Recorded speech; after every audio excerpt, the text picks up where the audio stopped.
In January of 1968, the North Vietnamese army launched a surprise attack against the Americans.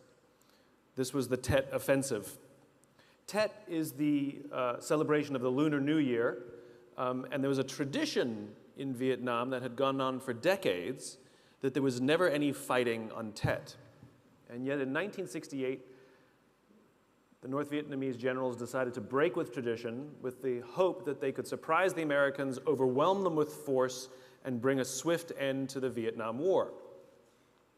They attacked over 125 targets across the country with over 85,000 troops.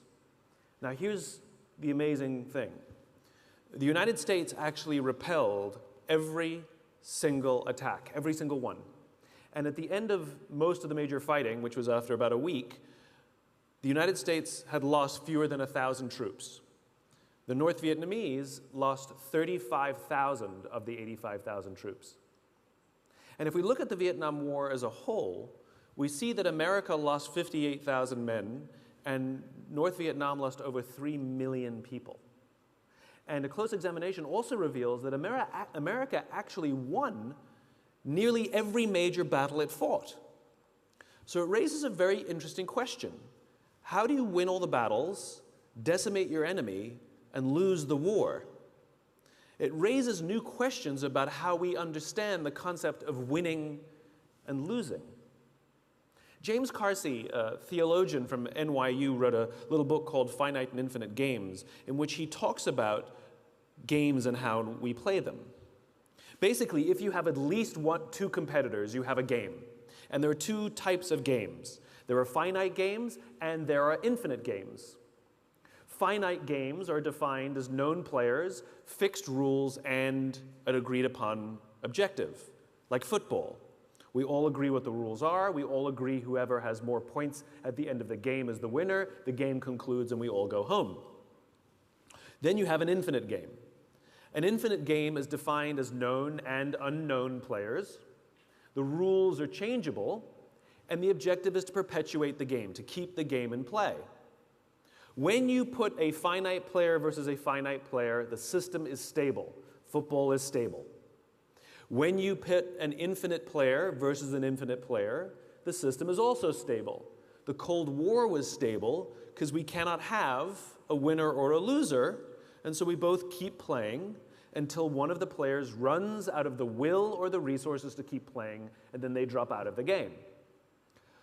Problems arise, however, when you pit a finite player versus an infinite player, because a finite player is playing to win, and an infinite player is playing to keep playing, and they make very different strategic choices. And invariably what happens is the finite player finds themselves in quagmire. They find themselves frustrated and running through the will and resources required for them to stay in the game. And this is what happened to American Vietnam. America was fighting to win, and the North Vietnamese were fighting for their lives. A very different set of strategic choices were made. And it's not so much that America lost, it's that they ran out of the will or the resources to continue to stay in the game, and so they dropped out. So this gets me thinking. There's no such thing as winning global politics. There's no such thing as winning governance. And there's definitely no such thing as winning business. But when we listen to the language of too many leaders, they don't know the game we're in. They talk about being number one, or being the best, or beating their competition. Based on what? Based on what metric? Based on what time frame?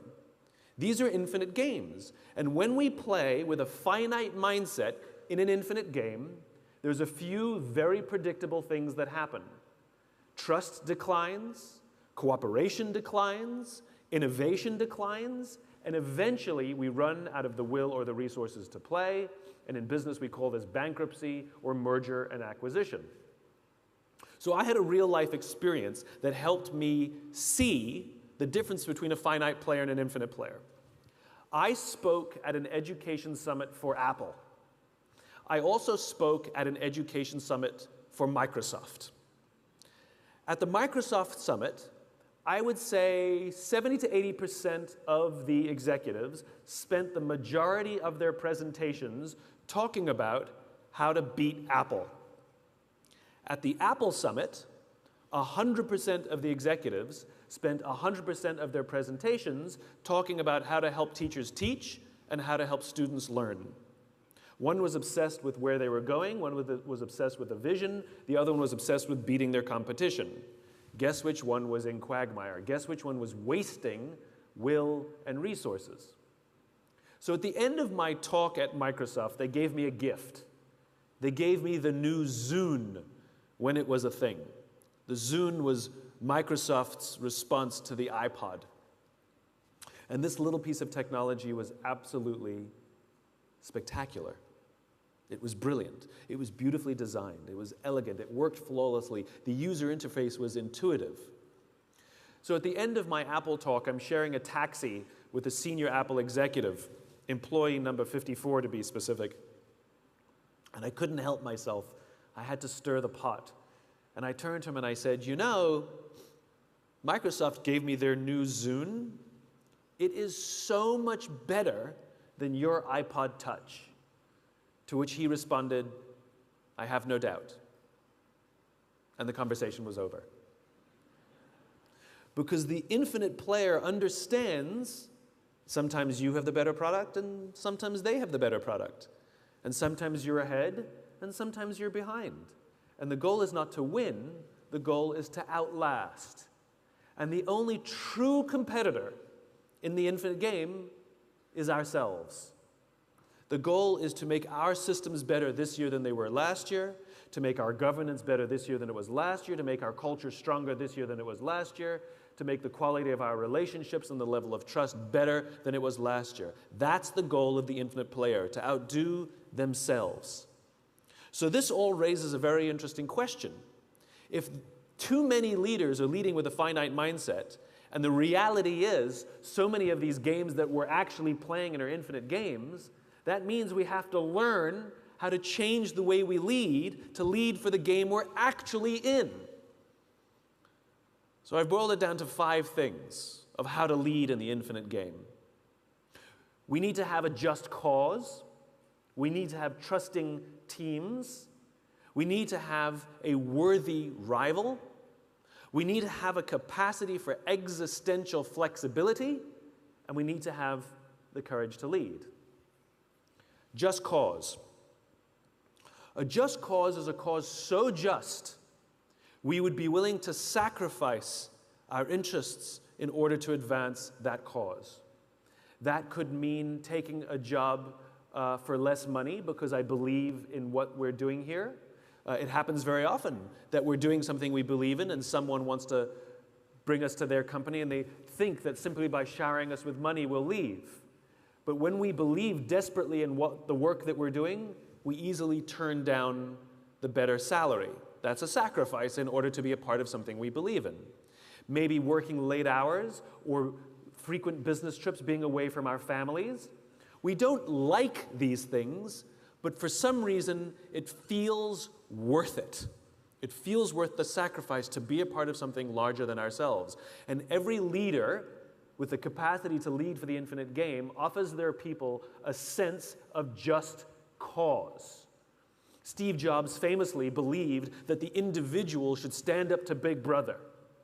It wasn't about computers per se, it wasn't about design, but he saw the computer as the perfect tool to empower individuals to stand up to the status quo. He imagined a world in which one day, one person with a computer could compete against a corporation. Well, that's the world we live in today. This is what his just cause was. And all the people who believed in that kind of individual power were drawn to Apple. They wanted to work there and they wanted to buy from Apple. It's not an accident that creative people and young people were so drawn to the brand. They like the idea of standing up to Big Brother, standing up to the status quo. We must give our people a sense of just cause, a cause so just they would be willing to sacrifice in order to advance that infinite ideal, a vision of the world that does not yet exist. Number 2, we have to have trusting teams. I was on a business trip in Las Vegas, and they put me up at the Four Seasons, beautiful hotel. And one of the reasons it's a beautiful hotel is not simply because of the fancy bed. Any hotel can buy a fancy bed. It's because of the people who work there. That when they say hello to you, you get the distinct sense that they wanted to say hello, not that they were told to say hello. We're highly attuned social animals. We can tell the difference. They happened to have a coffee bar in the lobby. And so one afternoon, I went to buy myself a cup of coffee, and the barista working that day was a young man named Noah. Noah was funny. He was engaging. I enjoyed buying a cup of coffee from him. I stood there for far too long buying a cup of coffee just because I enjoyed talking to Noah. So as is my nature, I asked Noah, "Do you like your job?" And without skipping a beat, Noah says to me, "I love my job." Now, in my line of business, that's significant. Like is rational. I like the people, I like the challenge, I get paid well, I like my job. Love is emotional. It demonstrates an emotional connection to whatever we're doing. Do you love your wife? I like her a lot. It's a different standard, right? Noah said, "I love my job." So immediately, I'm interested. So I follow up.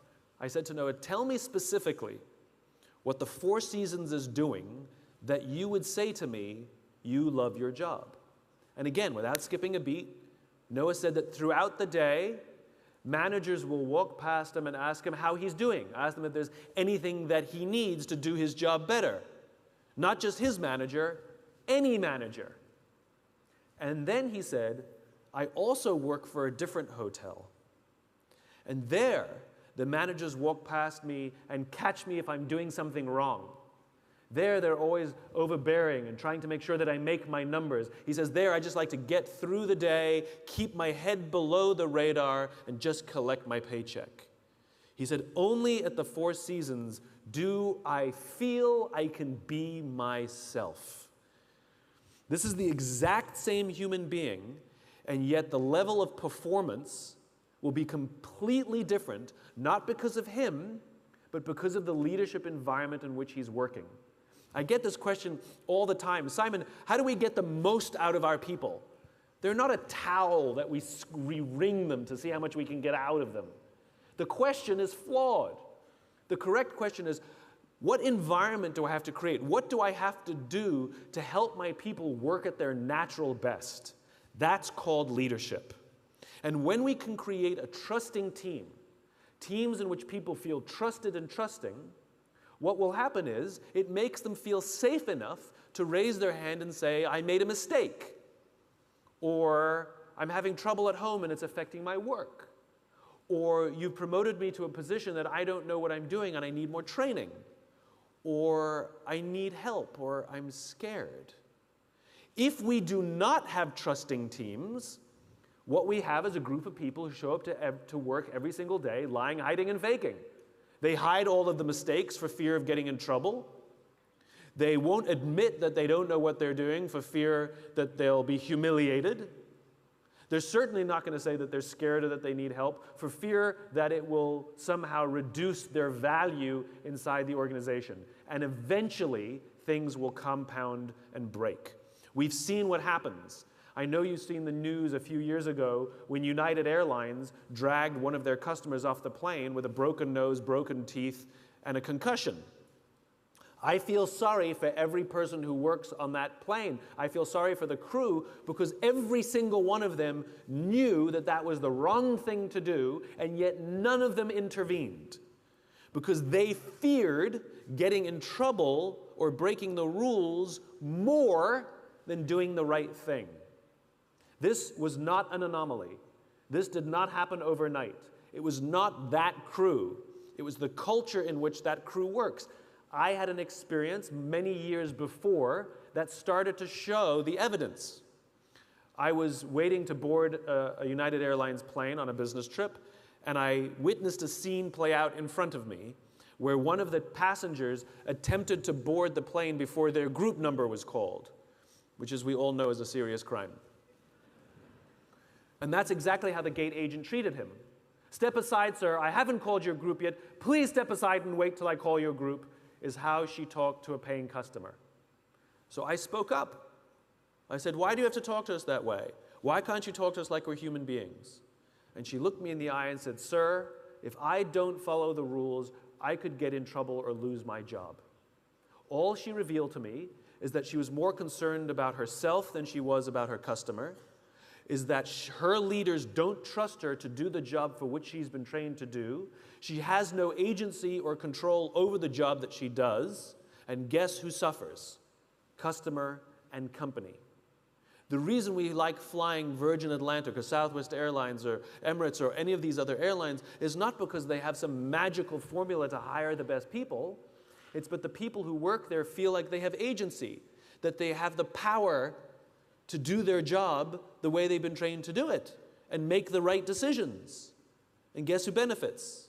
Customer and company. To keep playing in the infinite game, we have to have an environment in which people feel trusted and trusting. They feel that we trust them and they trust us back. That is the responsibility of leaders. Leadership is not about being in charge. It's about taking care of those in our charge and creating a place in which they can work at their natural best, and they will offer us their best ideas, they will take risks, they will solve problems, they will work together. It's a magical thing. Number 3, you have to have a worthy rival. There's somebody else who does what I do. He writes books, he gives talks, his work is extremely well respected. I'm a big fan of his work. I also happen to hate him. It's nothing personal, he never did anything bad to me. It's just how I feel. I hate him. And I will check my book rankings on the internet, and then I'll immediately check his book sales. And if mine are ahead, I feel smug. And if his are ahead, I feel angry. So one day we were invited to speak on the same stage together. And I don't mean him in the morning and me in the afternoon. I mean actually together.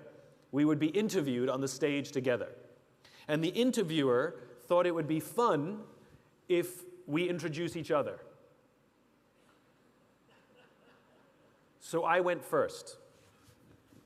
And I looked at him and I said, "You make me very insecure.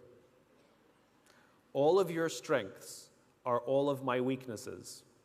And when your name comes up, it makes me uncomfortable." And he turns to me and he said, "Funny. I feel the same about you." The reason I hated him was nothing personal. It's because he reminded me of my weaknesses. And it was easier for me to take that energy and put it against him and be competitive than it was to take a hard look at myself and see where I can improve. And that is the value of a worthy rival. By the way, we're best of friends now. I stay at his house. I think he's great.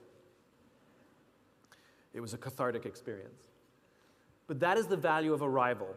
Our rivals are the people who are as good or better than us at our own work. And their mere existence reveals to us our weaknesses. And the goal is not to try and beat them. The goal is to take a hard look at ourselves and see where we can improve. Competition is about winning, but rivalry is about advancing. If we have a competitive attitude, then all we want to do is win the game, which means it's like two runners, and one will trip the other one in order to win. Yes, they will win the race, but they're still a slow runner. It's better to lose the race today and become stronger and stronger and stronger and stronger and wish them the best of luck. And your rivalries can change depending on how well you do. In the early days, IBM was Apple's worthy rival, rather. Apple were the pirates and IBM represented the Navy. And then IBM fell out of the game. And then it was Microsoft that represented the Navy. I'm a Mac, I'm a PC. And then Microsoft fell out of the game. And now it's Google and Facebook that represent the thing that they stand apart from, that helps us understand our own identity.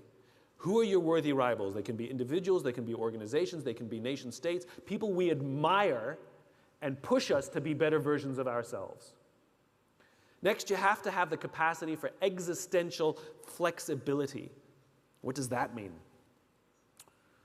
So, Apple had already come off the success of the Apple I and the Apple II. It's already a huge company. It's already very famous and successful. And they're working on their next big project. And then, coincidentally, at that time, around 1981, Steve Jobs and some of his senior executives went on a tour of Xerox PARC.